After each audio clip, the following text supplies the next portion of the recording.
A Xunta de Galicia investiu ao longo dos últimos meses na mellora das infraestruturas en diferentes polígonos industriais da provincia. En cantos concellos da contorna desenvolvéronse ou estanse a desenvolver traballos en Cambados e Ribadumia, Vilagarcía e Catoira. Nesta última vila as obras xa están rematadas.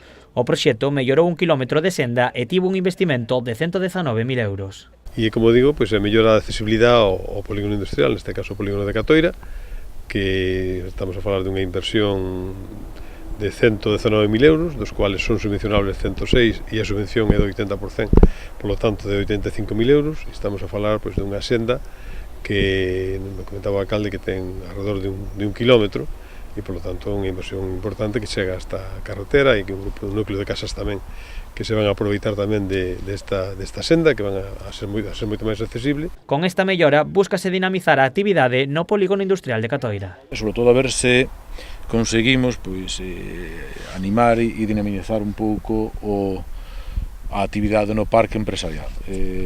Se se consigue que unha nova empresa pois, acabe finalmente xa por comezar a súa actividade, e con estas serie de medidas pois pensamos que pode ser positivo.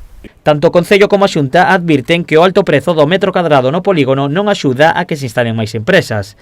Sinalan que a baixada dos custos depende do Goberno central, que non está disposto a reducir os prezos. As expectativas en canto á posibilidade de baixar o prezo sí que non, temos que ser sinceros, e non son moi positivas.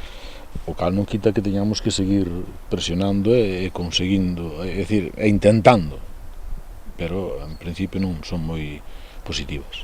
O alcalde adiantou que están traballando para que unha nova empresa se instale no polígono, pero polo de agora non deu máis detalles.